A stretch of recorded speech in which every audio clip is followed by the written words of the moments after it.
Once you make that mental shift, and it is not easy to make, and not a lot of people have made it, once you can make that shift and take a step back and stop inserting yourself into every single thing that they do, you can then start to figure out who you are in this new chapter.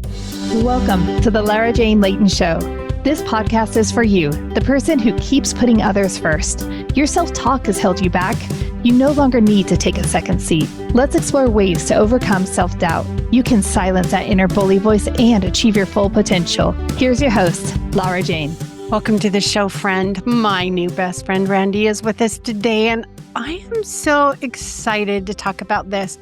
You know, we have this life. We could call it our book. And there's so many chapters in our book. And who you were as a kindergartner isn't who you were as an elementary student or a junior high or a high school or college or working person or whatever stage you're in. You'll have a different purpose, a different vibe, a different direction.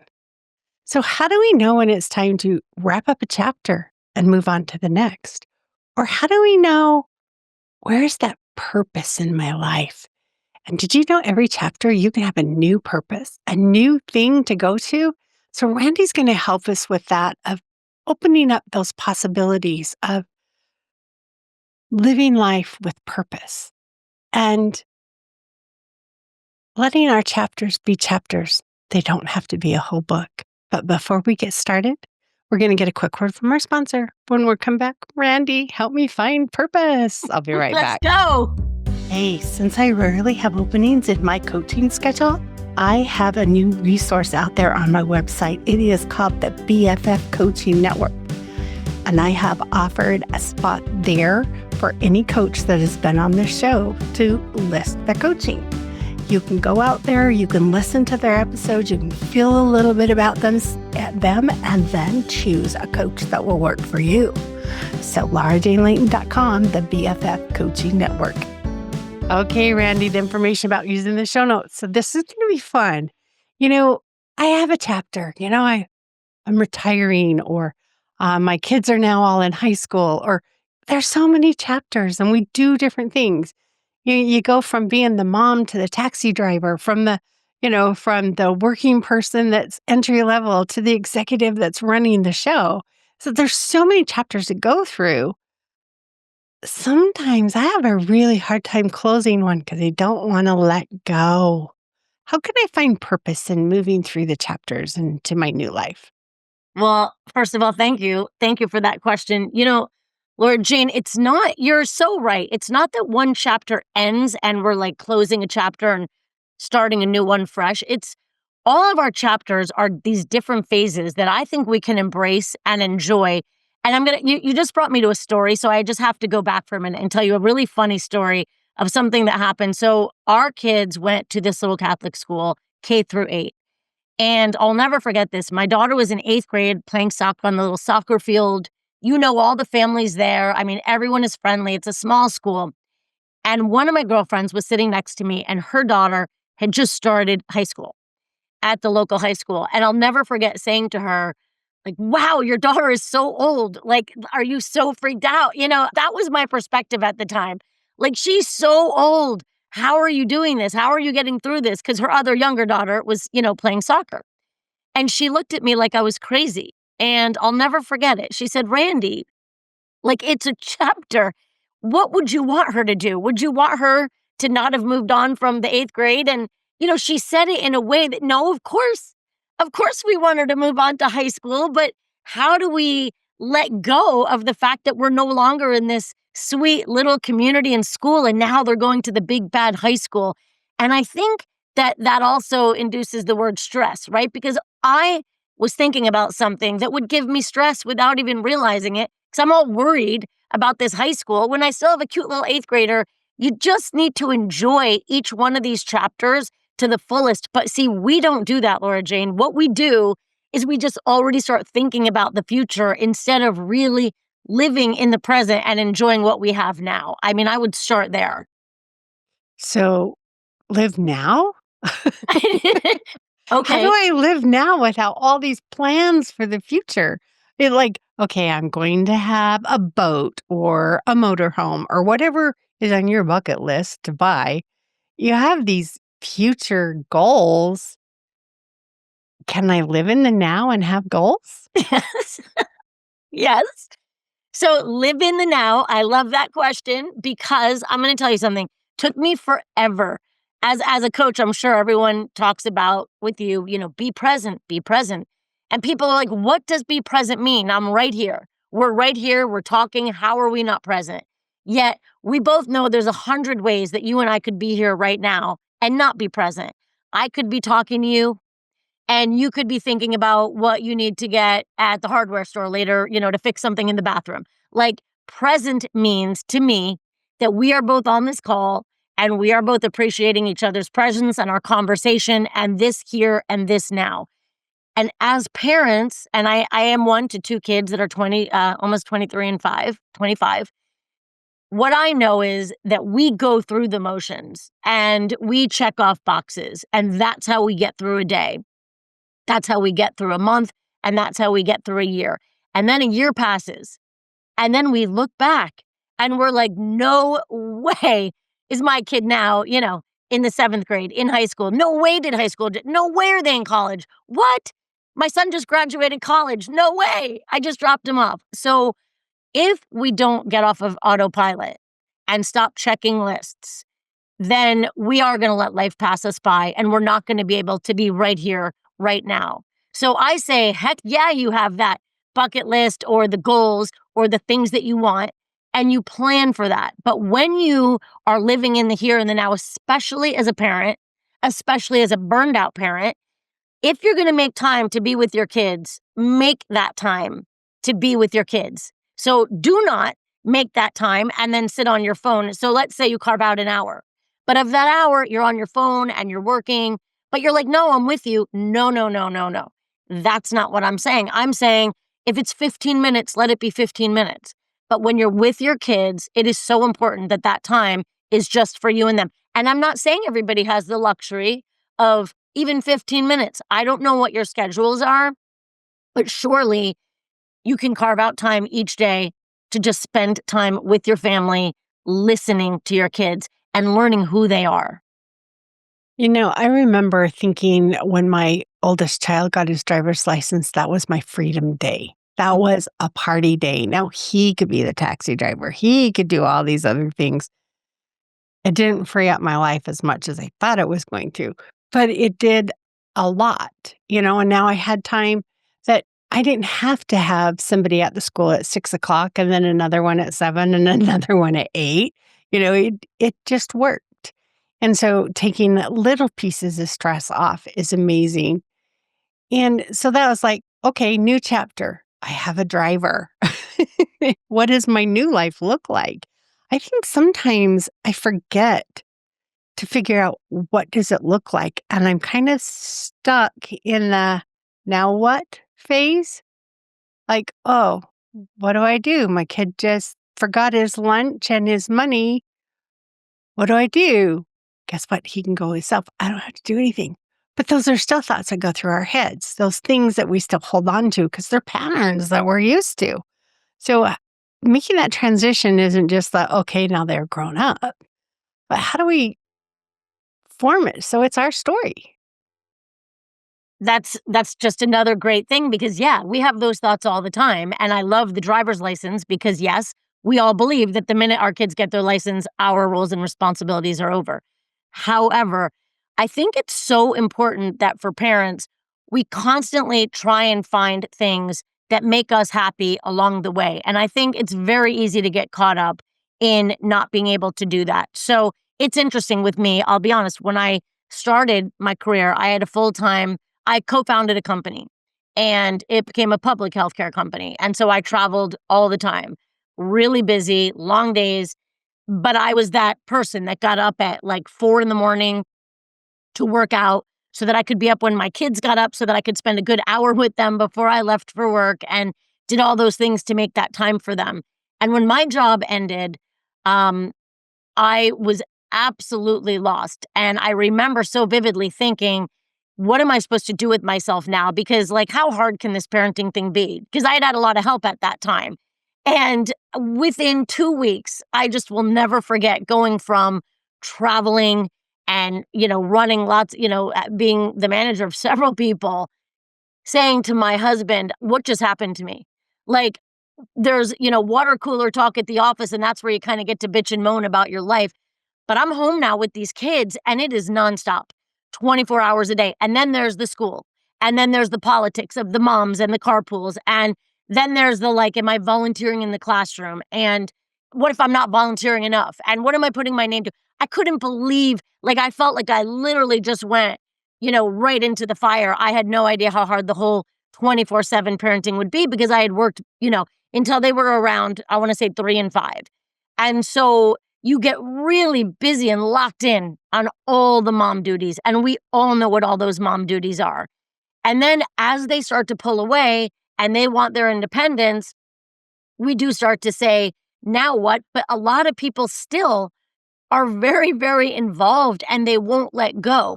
So, what I always try and coach parents on is your role is changing now. It's changing from fixer to coach. So, it's almost as if I'm trying to train the parents to be a life coach, like I'm coaching them. You're not like the main character in the story, they are. And they're not an extension of you, they are their own person. So, you need to take a step back, like you're a coach on the sidelines of a game.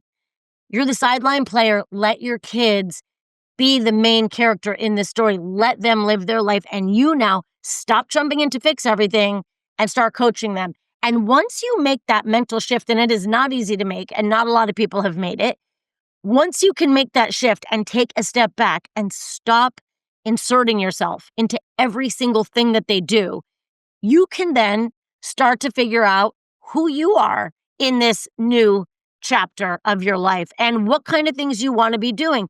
And you might already be working outside of the home, or you might be a stay-at-home mom. Either way, you're working. I will attest to that. You are both working very, very hard. But now, what do you want? What makes you happy? Do you say to yourself, I want to get paid. I don't want to volunteer anymore in the classroom. I want to go make money. Or do you say, you know what, I want to work down, with the homeless shelters. Nothing makes me feel better than giving back. But the thing is, we can't take inaction. We need to take action. We need to try to do something. Because if we just sit back, I have learned this, nobody's going to come and do this for you. And as much as your partner loves you, they can't do this for you either. You have to figure out your own life. And the only way you can do that is by taking a step, any step that will then help you get closer to figuring out who you are and what your passions are. Just a step. That makes it sound pretty easy. One step at a time, right? I like I'm not saying anything is easy that I'm saying. I'm not saying that.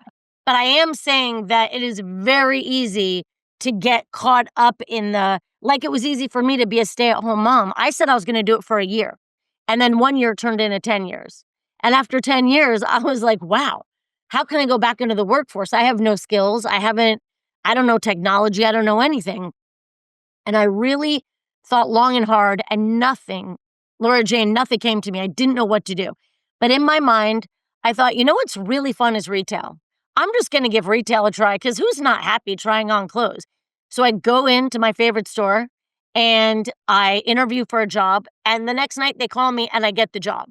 And I'm like, well, now what? What am I supposed to do? I don't know anything about retail. I don't know how I got the job. The whole thing was kind of crazy.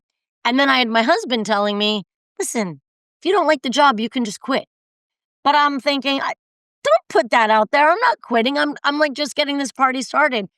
And sure enough, that job immediately led me. So I didn't know what it was going to be like. And there were some bumps in the beginning. And then very quickly, I became one of their top stylists at the store. And I fell in love with it because I was surrounded by women all the time.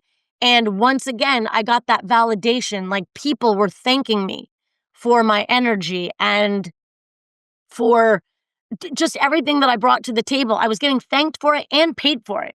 So I remember at the time being like, this is fantastic. Who doesn't want to do retail? But very shortly thereafter, that's a whole nother story. I ended up, one thing led to another. And that's how I started coaching moms and daughters. But I still do the retail. I like to be busy all the time and I like helping people. And I know that that is my path. And I've always worked with women. So when I say take a step, any step, it can be easy. It doesn't have to be big. To me, a little win is just taking the first step to decide I'm ready to take a step. That's a win right there. Recognizing that you're stuck. And all these little wins give you more confidence to keep going and to keep going. You talked about that autopilot, and that just doing things because we're supposed to, or this is my schedule. So I'm up at this time and I get all this stuff done and I'm down at this time. An autopilot does a lot. And I called it sometimes that rut. You get in this really comfortable, you go in this same circle. And the more you go, it's like the ocean, not the ocean, the rivers just create this Grand Canyon eventually. And life, even though it seems like it's on autopilot, it's making changes. And to step out of that, to actually say, hey, I want to change. Just that one moment of saying pause is a great first step because you can then analyze your rut and figure out how you can get out of it. But until you take that moment to reflect on, this isn't what I signed up for, I'm going to go another direction, and allow yourself to move through it. Like you found retail and how fun that was. And I think one of the things I loved was my job. I always made it sound easy. I ask people what we need to do and then I tell them to do it. And that was pretty much the point of my job. But it wasn't to make up what needed to be done. It was to figure out what needed to be done to make sure we did it. I don't have all the answers. I can ask questions. And that's the nice thing about that rut or that autopilot that you're in. You can ask yourself the right questions that will help you figure out how to get out of it if you choose to. Well, I like how you framed that very much. That I really like how you turned the autopilot into a rut because a lot of times we don't know that we're in a rut. We don't know that we're not as happy as we could be because we are also busy checking boxes. Listen, with social media and with this digital world we live in, everybody lives in this compare culture. And so we see what other people are doing and we want to make sure that we're doing that and then some. And it's almost impossible to get out of the compare culture. I mean, if you have a cell phone and you have social media, then you know what I'm talking about. And so when we are doing that and we then get into this rut, we start to our behavior changes. I mean, we start to be less happy. We start to isolate a little bit more. We don't, we turn down some invitations that we maybe get asked to, or we don't invite people over. And it's interesting because people may or may not pick up on that, and you don't really ever know how that gets interpreted by your friends. And so, for instance, with me, what I have picked up on much later in life, and I am absolutely obsessed with it, and I'm in the process of writing this book about it, is pickleball. And, there's all those people that talk about pickleball, and they don't want to hear about it anymore. But pickleball is so fun because it gets you outside and it gets you with other people. And, you're playing. Like, how often do parents play games? I mean, you're watching your kids play sports all the time, but you're like, I don't go out and play sports. I mean, I might go to my workout classes, but I'm not doing like a sport like my kid. I'm not competing at anything, and I haven't in years. And then I picked up this sport, and I cannot tell you how many people I've met and how much fun I've had. And it's just there's a reason it's growing so fast because we need community. We need people. And then when you start doing something that lights you up, anything, again, taking that first step, like the retail, like the pickleball, you're like, wow, there's this whole other world of things that are healthy and that are fun that don't involve going to happy hours, before games. And because that was my life, for many, many years was like going to sporting events and going to happy hours with friends. And I love the pickleball. I love meeting new people. I love challenging myself. And so we're going to go back to you just have to take a step and admit to yourself, we have to take an inventory and find out, are we happy? I mean, it's like we have to pause and ask ourselves, are we happy with our life? And we don't really take the time to do that. We don't, because we're too busy living or making things happen now without really thinking about where is it taking us. And so with that little bit of self-reflection is this taking me to where I'm going? Am I focusing on the things that make me happy? Like your pickleball, like anything that you love to do that just charges you. And finding that thing can be exploration. It doesn't just come. But Mhm. like, well, okay, it might come in a dream. I've had one or two that just like, oh, that sounds fun. I dreamed about it. Let's go try it. Did you So, try it? yeah, of course. Oh, was it fun? Yes. Awesome. It's like, where does your inspiration come from? Wherever it is, it's okay. It's let it happen and let it inspire you and let it spiral you up, creating that life of all the things that it can be. How fun. Just beautiful. Well, I agree with you. You kinda have to lean into, um, saying yes to some things because, again, and I talk about this in my coaching practice, if we're never gonna be uncomfortable, we're never gonna grow. So we have to get out of our comfort zone with us and with our kids if we wanna grow and live our best life and be as happy as we can be. But we're not gonna do that if we stay in our same routine and our same pattern day in and day out, if that makes sense to you. Absolutely. You can't. What is it, the saying? If you keep doing what you've been doing, you're going to keep getting what you got. It's like, if you want something different, we need to switch something up. Scary, change can be scary. It could be like, is this really what I want? But nothing is permanent. You go to the shoe store and you try on all these shoes. You don't have to take them all home. You take home the ones that fit and feel good, that you can do something. And you have your go to this meeting shoes, and you have the go hiking shoes, and you have things for different phases of what you do. And that's kind of like all these fun things we get to pick from. It's like, what feels good to you? Exactly, because what feels good to me might not feel good to you and vice versa. But we are stuck in this, we're so afraid of what everyone else thinks about our choices. I feel like if we lived like we didn't like nobody cared about what we did, we would live so much harder. We would live so much better. But right now, it's like, listen, if you're gonna put yourself in that ring, put yourself in the ring. Don't worry about what the people standing outside are saying. Don't worry about them. They're standing on the outside. You're in there doing it. So I feel like so many people would take more chances and get uncomfortable, falling on their face. They might try something and be terrible at it, but they might love it. So they'll keep going back and keep going back, but then they might get discouraged because, oh, what is so and so down the street saying about me? I mean, that's one of the biggest problems that we have right now. And they're probably not saying anything. They're worried about what you're saying about them. True. Everybody is right. Exactly. That's very, very true. Like, we spend so much time in our head worrying how other people perceive us.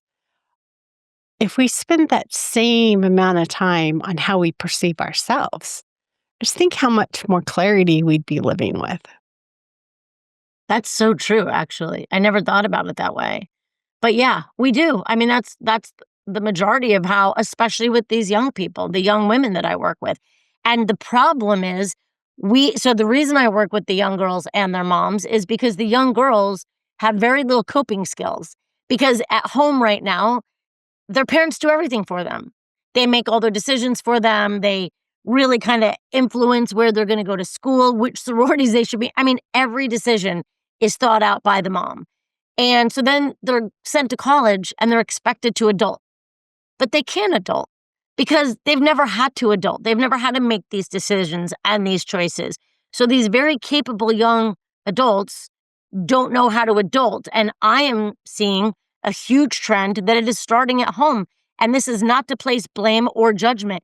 We all do this. We can't help it because we have a vested interest in the outcome of their life. So we're like, wow, you're really good at something. You really should go play that sport in college, or you really should go to this school on the East Coast because X, Y, and Z. We don't take the time to stop and listen to them. So we certainly don't take the time to stop and listen to us.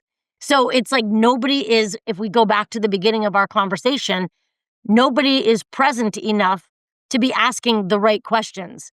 which are what lights me up? What do I enjoy? And if you're the parent asking that question of your kids and then listening and not directing them and not telling them, this one is much harder to do, much easier said than done. Believe me, but that's what we have to do if we want to raise young adults who can face adversity, who can figure things out, who will not crumble when life, you know what I mean, hands them some problems, which right now they don't have coping skills. And that same thing you're talking about raising our children, I see also fits with mentoring our employees in the office. Some of them are new, some of them are been around a while, but it's our responsibility as their leader to do the mentoring and to help them grow in their career. They come in educated, they come in with, I'm hoping that you hired them for their attitude and their possibilities. Now it's our job once they're in that role to let those things happen and to watch the person be their best self by giving them that ability. So we do it for our kids. We also need to do it for our coworkers. I agree. I couldn't agree with you more. And I think also we are living in a very different time. I mean, a completely different time, certainly than when I graduated college and when I got a job out of school. I mean, I'm talking about everything from not just the remote work, but the hybrid jobs, the technology, the things that they can do when they're not in the office. And so you have this whole group of people judging this Gen Z saying, they're lazy and they're this and they're that.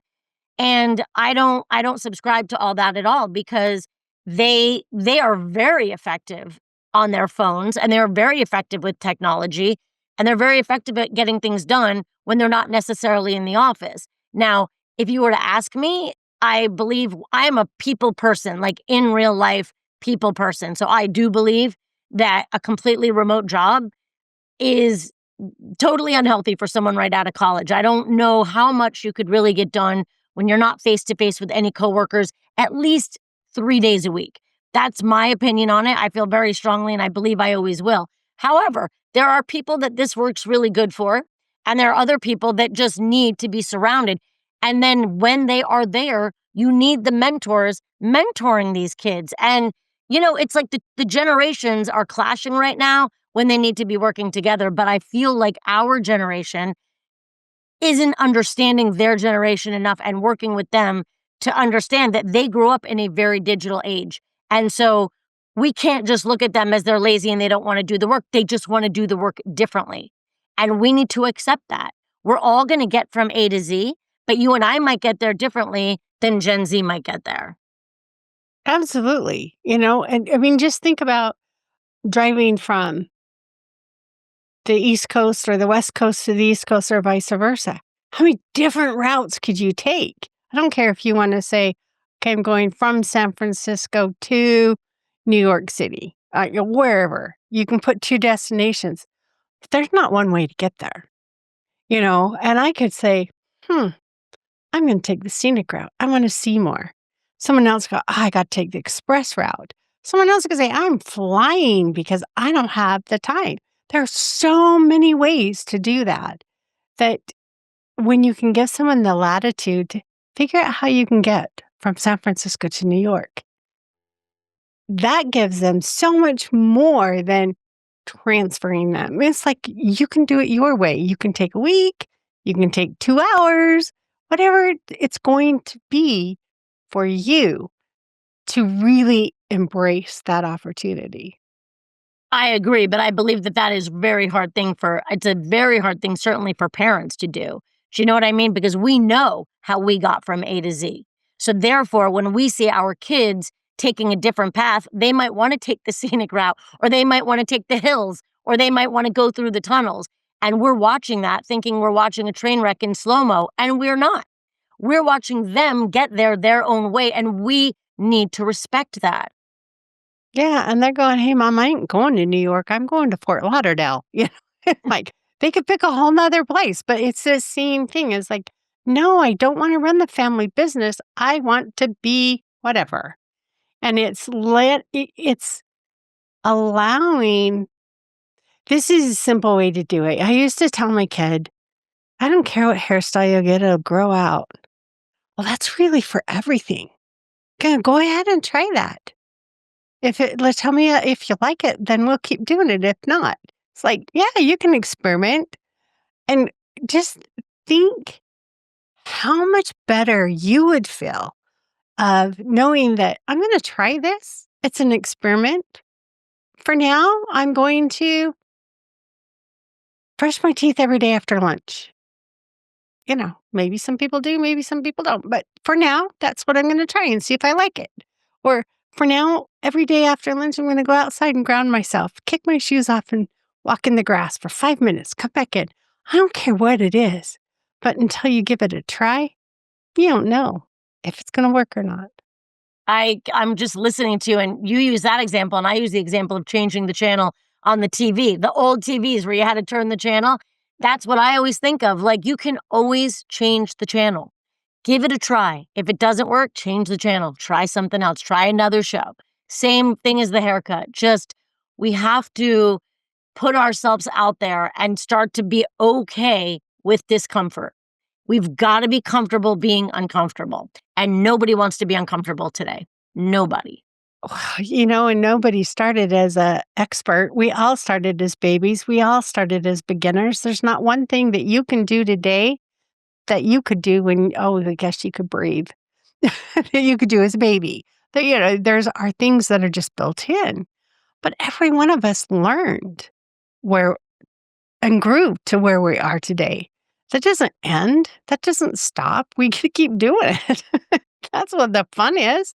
Well, Not yeah, just we sitting there. evolve, but we have to be open to evolving. Like, when I have a client say to me, Randy, I gave my kid this cell phone and the train has left the station. There's no turning back.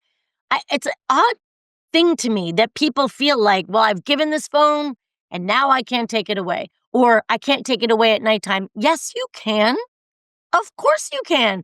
You gave them the phone. You pay for the phone. We now have study after study after study after study. I don't know how much more information we need to know that being on their phones upwards of 8 hours a day, especially in the middle of the night, is harmful to our kids' mental health. It is also harmful to our mental health. I don't think it is good for anybody to be doom scrolling for hours on end, because it puts us in it sends us down a rabbit hole, and then we start feeling badly about ourselves and with the young people. So when I talk to parents and they say things like that, I tell them, no, no, no, the train has not left the station. You can set boundaries right now today. You can make changes. So we have all these issues to deal with, but people feel like once they've done something, nope, that's it.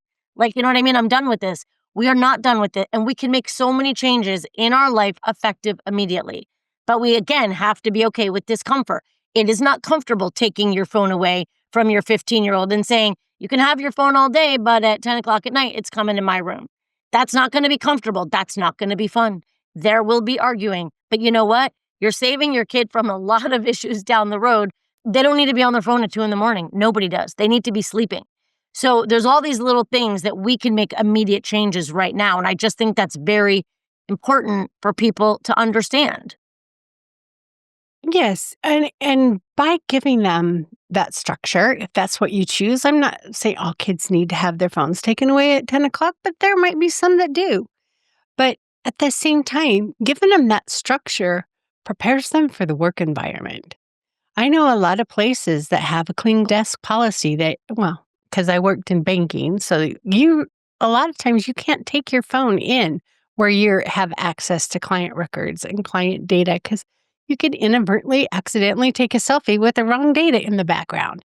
And so get used to life. You do things growing up. We are taught how to be toddlers. We are taught how to be teenagers. We are taught how to get married. We are taught how to go to the workplace.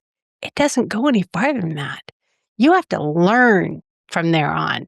You have to go search it, find the coach, find the therapist, find the class that's going to teach you those new things. And that's on us to find out how we move from, okay, I got to where all the school systems and everything wanted me to get. Now, what do I choose? Well, I agree with you, especially being a parent. When you have a child, you are not given a manual. So we are parents for the first time, as the same as our kids kids for the first time. So it's like we're going through this together, but they don't see it that way because we're the parent. So we're supposed to know. But we don't know. We don't know everything. And a lot of us, myself absolutely included, have made a lot of mistakes. We as a society have to be willing to accept our part, though, in this whole helicopter parenting movement and how poorly that's turning out on our young adults and how poorly we're preparing them for real life. If we don't accept our part in it, we're never going to move forward. So, yes, we do have to go search out the coaches and the books and the YouTubes and all the education we can to better ourselves. But we have to be open to the fact that we are imperfect people, every single one of us. Imperfectly perfect. Yeah. What is that saying that they always say? It's like, I am imperfectly perfect, or I'm perfectly imperfect. I think I'm perfectly imperfect. There's no perfect about me at all. That hurts my heart. I'm like, there's a lot of perfect things about you. There's a lot of perfect things about everybody. But we have this model of what somebody else says we need to grow up and be like. And I don't fit that model. And I'm okay with it. And I can be perfect where I'm at right now, knowing that there's still going to be changes and growth. But to know how much we've gotten through and how much stronger we are. As the beanstalk that grew up to the clouds wasn't perfect, but it perfectly got Jack to where he was going to. And Okay, so well said. But I think we are a society that is fixated on perfection. And that hurts my heart because I don't believe anybody is perfect at anything. And I wouldn't want to be perfect at anything because we're always growing and we're always learning and we're always getting better. But with the social media, especially in the younger people, but again, in adults my age as well, and I am well into my 50s, we want to fit this mold and look a certain way and act a certain way and have a certain income and, drive the right car and have the right education and our kids go to the certain school. The list almost never ends. And so it's like, at what point do you say, no, enough is enough? I want to build a very happy, comfortable, joyous life where I get up every day and I look in the mirror and I feel really damn good about my life and what I am doing to help other people. That's the best I can do. And as a parent, I want to be able to have my children be as happy as they can possibly be doing what they want to do. And as a friend and as a coach, it all applies in my life. That's just the best I think that we can do. yeah, and I agree with you completely. I wasn't trying to change direction. It's just the idea of what we think of perfect is somebody's model that Yeah. doesn't exist. And if that's what perfect is, you're right. Nobody is it. We don't need to be that outline of what the media tells us we need to be. Well, we not only will not be perfect, we will not be happy or satisfied. We will never feel like we're enough if we can't ever achieve. You know what I find really funny? Like, here's an example. When I do scroll through and I'm on the Instagram and I look at these pictures, I can't even tell half of these people apart anymore because they've all had the same, stuff done to their lips and their nose and it's really funny. I'll be like, what am I looking at? Who am I looking at? Which one is this person? Because they all look the same at this point. I mean, it's almost scary. I haven't ran into that one yet. Yes, I have.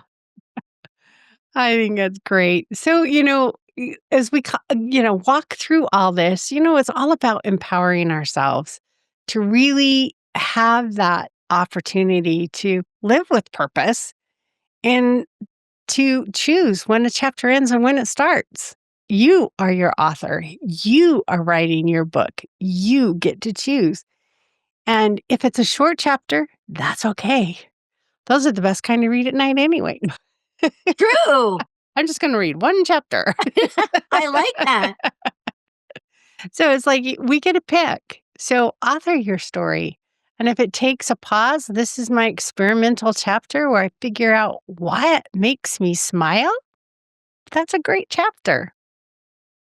I love this quote by Mark Twain that says the two most important days of your life are the day you were born and the day you figure out why. And there's so many people that really have not figured out their purpose and they're searching and searching and they can't figure it out. Like, what's my purpose? And when I work with people like this, I just tell them, listen, sit down and look at a list of values. And first identify what are your most important values. What, like, if you were to be described by your best friend, how would they describe you? Is it, you're the fun, loving person, you're the most honest person they know, you're the most loyal person they know? Like, who are you and how do people describe you? And then ask a few different people and start to see how they perceive you. And then start to build a picture of, okay, well, I never really noticed. Like, this happened with me in my life coaching. My whole life has been working with women. I never recognized the pattern till I was in my 50s, but that's been my entire career. And now I find it so ironic that, of course, I started in retail because you're with all women. And now I'm life coaching moms and daughters. I started our company, and that was for menopausal women. And then during, I wrote an article in the newspaper called Rant with Randy that was for moms. So, but I had never stopped to look at that pattern. You know what I mean? So when we start to really do this, inventory of who we are and what our values are and how other people perceive us, we can start to then author our story and say, okay, like, I'm really good at communication. I love talking to people. Maybe let me find something in an outlet that has to do with communication. And then just try something, try anything. You might fail flat on your face, and that's okay. But each of these things is like a little building block in the chapter of our story. And that to me is how I tell them to start to find their purpose, because it's a very daunting thing to say, well, what is your purpose? Well, I don't know. I'm a mom. Like, that's a daunting question, but it doesn't have to be when you can really hone in on what's very important to you. Yes, and we're only a mom for a chapter or two, you know? Correct. I guess we're always a mom, but our role as mom changes from assistant to coach to admirer. That's where I'm at with my kids. I admire where they're at. Yeah, I love that phase. I love that phase. But unfortunately, right now, too many moms are stuck in the fixer role and they don't want to leave it. They do not want to let go, and they have to let go, and they have to step back out of fixer into coach. And then they can get to the admire phase. But we'll never get there if we don't stop inserting ourselves into their life, which is another reason, Laura Jane, that people don't know who they are or what they're passionate about, because they would tell you, I'm passionate about my kids. Well, so am I. Are you kidding? We're all passionate about our kids. But if this is our entire life's focus in and day out, even while our kids are away at college and we won't stop trying to figure out and fix their problems, we're never, ever going to find who we are and what lights us up and what our purpose is and what our passion is and how we can put that to use and make the world a better place. That's so true. And it just sometimes is a pause, giving yourself that moment to process. Nightly reflection, morning reflection, gratitude lists. There's so many meditation. There's so many ways of doing this. Journaling, you name it. There's a way. Just because Laura Jean likes to journal, maybe Randy likes checklist. It all works. It's just setting that idea of where you want to go and making it happen. Mm-hmm. I think probably the easiest way to get started on that, this one is easy.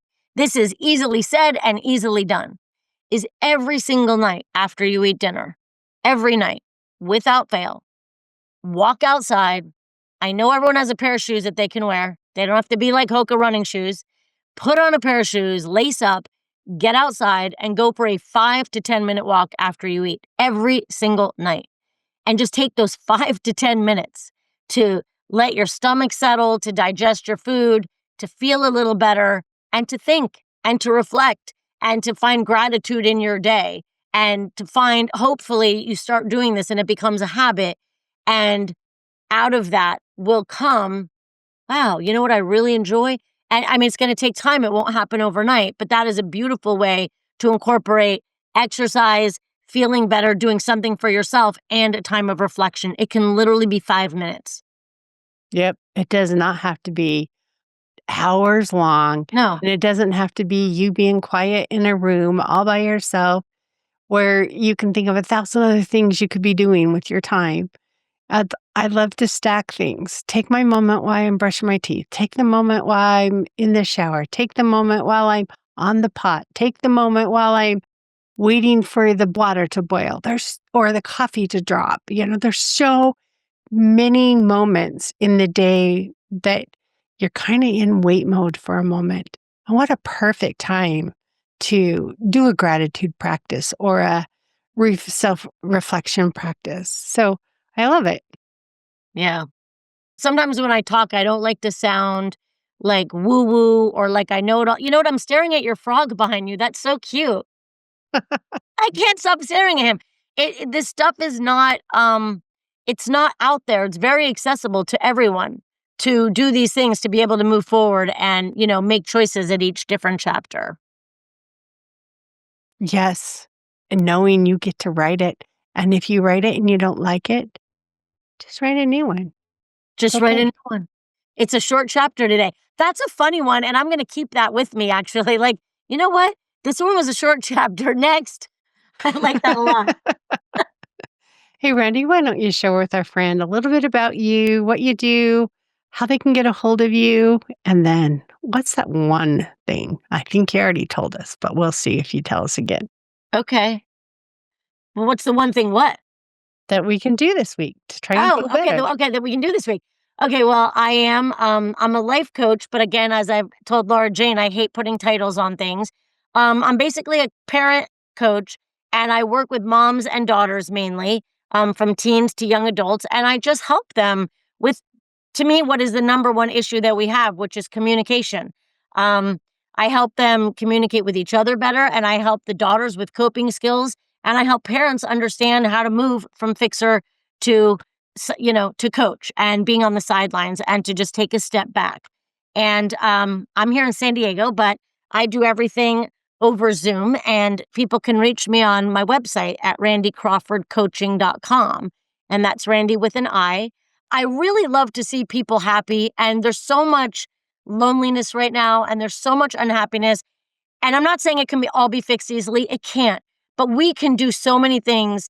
And like I said, I believe that the first thing that I think people could do this week would be to start just taking an evening walk every night for 5 minutes and starting a gratitude practice. Because and I always tell this to the people I work with. I do not mean a gratitude practice does not mean I love my family, I love my dog, I love my pets, I love my friends, I love my boyfriend. I tell all my clients that is not allowed, that's off the list.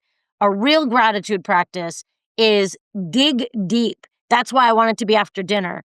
And when you're taking that 5-minute walk, think about something that happened in your day that made you really, really happy, that made you smile, that just gave you like a little jolt of energy that's a pivot, that's unexpected. So it's not like the usual suspects. And once you start doing that and it becomes a habit, stacking, like you said, and you start doing it every single day, what you will find is hopefully you're starting to train your brain to really look for the good and not look for the bad. Because it would be very easy for us to go take that walk and be like, I'm so pissed. I can't. Let me tell you what happened with me today.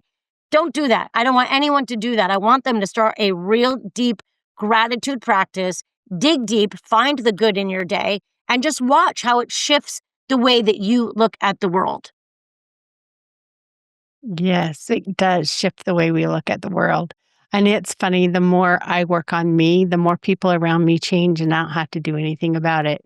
I quit being like so upset at their not being perfect. All of a sudden, they're perfect Yeah, that's exactly right. in our kind of perfect, right? Yeah, The in our kind of imperfect perfect. perfect. Yeah, no, I like that. The more work that you do, you see that because it's now how you respond to them and you don't react to them, that everything has changed. Yep. Yeah. And it does. And it is a much more peaceful life as we get to those chapters. And thank gosh for them. I'm very thankful for everything I've been through because it's got me here. And there's nowhere else I'd want to be right now. So thank you for joining me on this perfect moment. Well, thank you for having me in this perfect moment. This has been a really beautiful conversation. I really enjoyed it. Well, thank you, Randy. Friend Randy and I are not medical or mental licensed professionals. We are here for entertainment, not medical advice, just people that have been down a path and figured out what could work for us and want to help you if we can shine a light on your path to help you get to your destination. Very clear and without all the crap we had to go through. Amen. Yes. So thank you for joining and stay tuned for the next episode. Are you tired of waking up exhausted? You are not alone. If you're looking to take your life back, let's start with the simple step of adjusting your self-talk. Stay tuned for the next episode with your host, Lara Jane. Remember to follow the show so you don't miss the next simple step that you can use to feel more confident. And please leave an honest review.